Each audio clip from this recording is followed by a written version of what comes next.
I've always felt a deep sense of obligation to make the biggest impact possible with this incredible platform. So I took on issues that were personal to me. Issues like helping families raise healthier kids, honoring the incredible military families that I'd met out on the campaign trail, inspiring our young people to value their education and finish college. Now, some folks criticize my choices for not being bold enough, but these were my choices, my issues, and I decided to tackle them in a way that felt most authentic to me, in a way that was both substantive and strategic, but also fun and hopefully inspiring. So I immersed myself in the policy details. I worked with Congress on legislation. I gave speeches to CEOs, military generals, Hollywood executives. But I also worked to ensure that my efforts would resonate with kids and families.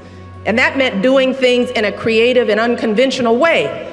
So yeah, I planted a garden and hula hooped on the White House lawn with kids. I did some mom dancing on TV. I celebrated military kids with Kermit the Frog. I asked folks across the country to wear their alma mater's t-shirts for college signing day. And at the end of the day, by staying true to the me I've always known, I found that this journey has been incredibly freeing. Because no matter what happened, I had the peace of mind of knowing that all of the chatter, the name calling, the doubting, all of it was just noise.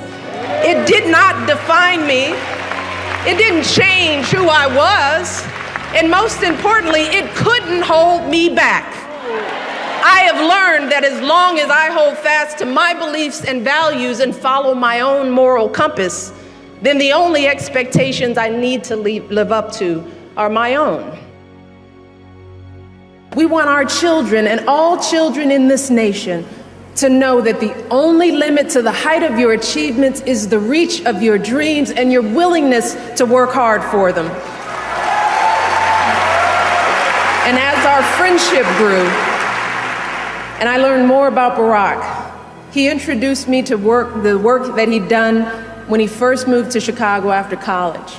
You see, instead of going to Wall Street, Barack went to work in neighborhoods that had been devastated by the closing of steel plants.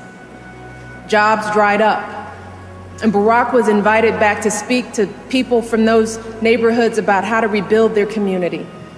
And the people gathered there together that day were ordinary folks doing the best they could to build a good life. See, they were parents trying to get by from paycheck to paycheck, grandparents trying to get it together on a fixed income, men frustrated that they couldn't support their families after jobs had disappeared. You see, those folks weren't asking for a handout or a shortcut. See, they were ready to work.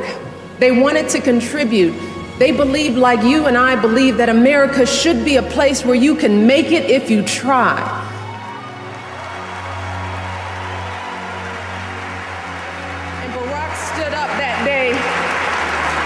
And he spoke words that have stayed with me ever since. He talked about the world as it is and the world as it should be. And he said that all too often we accept the distance between the two and we settle for the world as it is, even when it doesn't reflect our values and aspirations. But he reminded us that we also know what the world should look like. He said, we know what fairness and justice and opportunity look like.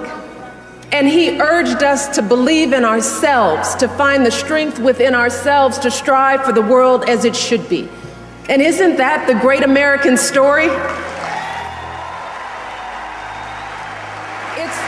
It's the story of men and women gathered in churches and union halls, in high school gyms, and people who stood up and marched and risked everything they had, refusing to settle, determined to mold our future into the shape of our ideals.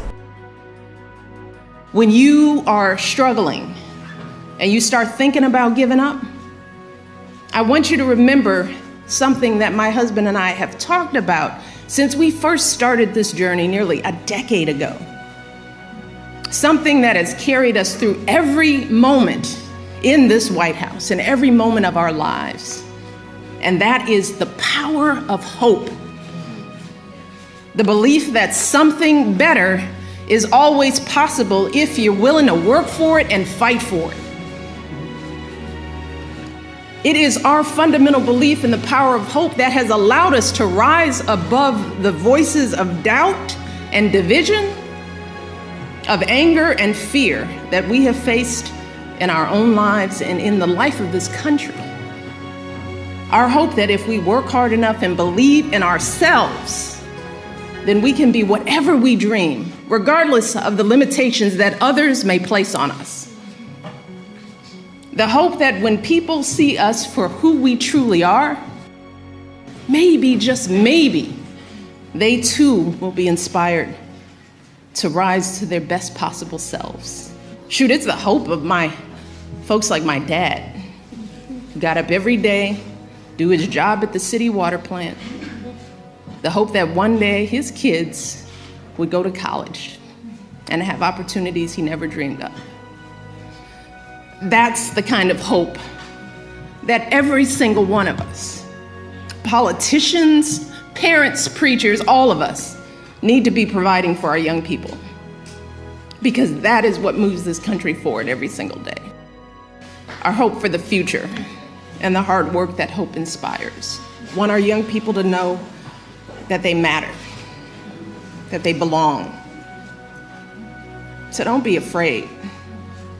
You hear me? Young people, don't be afraid. Be focused. Be determined. Be hopeful. Be empowered. Empower yourselves with a good education. Then get out there and use that education to build a country worthy of your boundless promise. Lead by example with hope, never fear. And know that I will be with you, rooting for you and working to support you for the rest of my life. And that is true, I know, for every person who is here today, and for educators and advocates all across this nation who get up every day and work their hearts out to lift up our young people.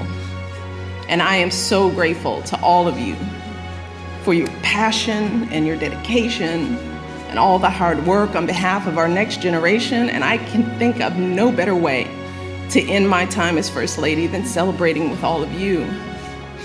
So I want to close today by simply saying thank you. Thank you for everything you do for our kids and for our country. Being your First Lady has been the greatest honor of my life.